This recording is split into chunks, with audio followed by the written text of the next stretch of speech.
Assalamualaikum warahmatullahi wabarakatuh. Selamat pagi, siang, sore, atau malam. Oke, pada pertemuan kali ini kita akan membahas tentang VLAN ya. Nanti yang akan kita bahas basic atau dasar dari VLAN saja.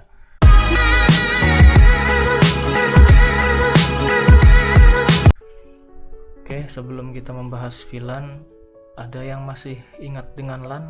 Apa itu LAN? Local Area Network ya.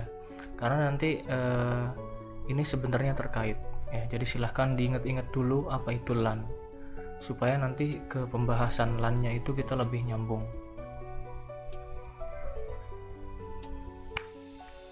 Oke, kalau sudah ingat, kita lanjutkan ke tahap berikutnya. Jadi VLAN atau kepanjangannya itu adalah Virtual Local Area Network ya. Jadi VLAN ini merupakan singkatan yang kepanjangannya adalah Virtual Local Area Network. Apa sih ya? Jadi bisa dilihat seperti yang ada pada layar, bahwa yang dinamakan VLAN adalah merupakan suatu model jaringan yang tidak terbatas pada lokasi fisik seperti LAN. Hal ini mengakibatkan suatu network dapat dikonfigurasi secara virtual tanpa harus menuruti lokasi fisik peralatan. Penggunaan VLAN akan membuat pengaturan jaringan menjadi sangat fleksibel, di mana dapat dibuat segmen yang bergantung pada organisasi atau departemen tanpa bergantung pada lokasi workstation. Oke, bisa dipahami atau masih bingung? Jadi kalau masih bingung ya, saya coba jelaskan kurang lebih seperti ini. LAN, seperti yang kita tahu, adalah Local Area Network, sebuah jaringan yang bisa kita lihat secara fisik gitu ya. Artinya misalkan ada sebuah contoh lab multimedia atau lab jaringan atau lab komputer dan lain sebagainya yang biasa digunakan untuk UNBK atau apapun itu, atau warnet, itu dinamakan LAN, Local Area Network, di mana setiap PC atau host yang terhubung semuanya itu ke dalam switch ya, semuanya terhubung ke dalam switch, itu dinamakan LAN. Nah, dari LAN tersebut nanti bisa dipecah lagi menjadi beberapa segmen tadi sesuai peruntukannya ya, sesuai departemennya. Jadi nanti kita bisa pecah lagi dari fisik dari LAN tersebut, kita bisa pecah lagi menjadi beberapa segmen jaringan tapi secara virtual gitu ya. Jadi intinya adalah VLAN itu adalah sebuah jaringan virtual yang dibangun atau dibuat di dalam sebuah LAN. Jadi dalam sebuah LAN itu kita bisa bangun beberapa VLAN, beberapa network lagi secara virtual yang nanti dinamakan dengan VLAN. Tadi sesuai organisasi atau departemennya masing-masing ya. Itu yang dinamakan atau yang dimaksud dengan VLAN. Semoga penjelasan saya dapat dipahami, atau barangkali ada yang keliru silahkan tulis di komentar ya. Oke. Nah, contoh pada sebuah perusahaan di sini memiliki sebuah jaringan LAN ya, di mana terdiri dari 3 lantai. Di lantai 1, lantai 2, lantai 3.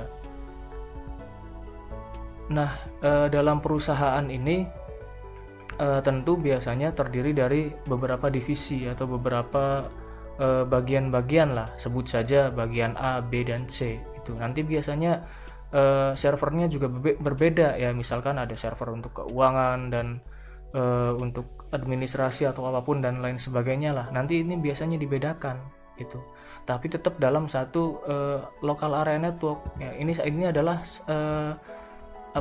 ini semuanya adalah LAN ya. Ini semuanya LAN, satu network yang sama ya, semuanya terhubung satu sama lain, tapi bisa dipecah menjadi per divisi ya. Jadi di lantai 1 ini nanti dari switch ini bisa dipecah lagi menjadi PC mana sih yang terhubung nantinya ke server A, PC mana yang terhubung ke server B dan server C dan seterusnya, termasuk di lantai 2 dan 3 gitu ya. Jadi walaupun secara kasat mata ini semuanya saling terhubung, A ke B, B ke C dan lain sebagainya, tapi dengan menggunakan LAN ini sebenarnya tidak terhubung gitu ya, karena sudah dipecah tadi menjadi beberapa segmen yang disebut dengan virtual local area network ya. Jadi di switch lantai 1 misalkan ini dipecah menjadi 3 di port ada yang hanya bisa terhubung ya, mungkin secara fisik kelihatan nyambung, tapi sebenarnya PC C1 ini contoh hanya terhubung dengan server C saja dan seterusnya gitu ya. Jadi karena sudah dipecah menjadi beberapa segmen dari sebuah LAN ini menjadi VLAN gitu. Nah, bagaimana cara memecahnya atau membuat VLAN tersebut, atau kita butuh alat apa saja sih ya yang dibutuhkan? Nah, alat yang dibutuhkan tentunya kita harus dalam membuat VLAN itu kita bisa menggunakan switch ya, walaupun sebenarnya menggunakan router pun juga bisa ya. Router dari Cisco sekarang sudah bisa membuat VLAN. Oke, balik lagi tadi, nanti yang akan kita bagi menjadi beberapa VLAN itu adalah switchnya gitu. Jadi kita untuk membuat VLAN itu butuh yang namanya switch. Apakah semua jenis switch bisa? Tentu saja tidak ya, karena seperti yang mungkin Anda juga sudah pahami bahwa yang namanya switch itu dibagi ke dalam 2 jenis ya. Ada switch manageable dan switch unmanageable.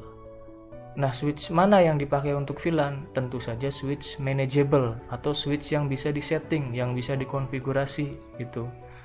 Jadi switch manageable itu biasanya bisa digunakan untuk VLAN, bukan biasanya. Switch manageable itu sangat bisa digunakan untuk membangun VLAN. Kalau switch unmanageable itu nggak bisa. Jadi kalau switch unmanageable itu ya ketika kalian menyambungkan sebuah komputer atau PC ke dalam switch tersebut, ya udah selesai. Itu semuanya akan tersambung gitu kan. Sedangkan kalau misalkan switch manageable itu enggak ya, kalian bisa konfigurasi membagi port-port yang ada pada switch manageable tersebut. Contoh di sini misalkan switch manageable-nya terdiri dari 24 port. Nah, tadi kebetulan ada 3 divisi ya, A, B, C. Nah, dari 24 port ini kalian bisa bagi 3 gitu. Misalkan port 1 sampai 8 itu untuk PC A atau jaringan A atau divisi A. Sedangkan untuk divisi B itu harus menggunakan port dari 9 sampai 16 dan seterusnya gitu. Itu metode pembagiannya bisa berdasarkan port itu. Ya. Jadi ya intinya itu tadi ya, VLAN adalah jaringan lokal, jaringan LAN yang dibangun secara virtual di dalam sebuah LAN itu ya. Jaringan virtual yang dibangun di dalam sebuah LAN itu yang dinamakan VLAN. Yang tidak ya, penjelasannya sudah di atas sih sebenarnya tadi gitu ya. Dan ya intinya itu tadi ya, ada sebuah switch, kita bagi switch tersebut menjadi beberapa segmen atau beberapa network lagi itu, dan network tersebut itu dinamakan dengan VLAN. Oke. Kurang lebih itu saja penjelasan VLAN basic ya. Sebenarnya VLAN ini pembahasannya masih sangat luas sekali. Mungkin akan dilanjut di pertemuan berikutnya. Kurang lebihnya mohon maaf. Silahkan kalau ada kekeliruan, ada pertanyaan atau apapun, silahkan komen di bawah, dan jangan lupa like, comment, and subscribe.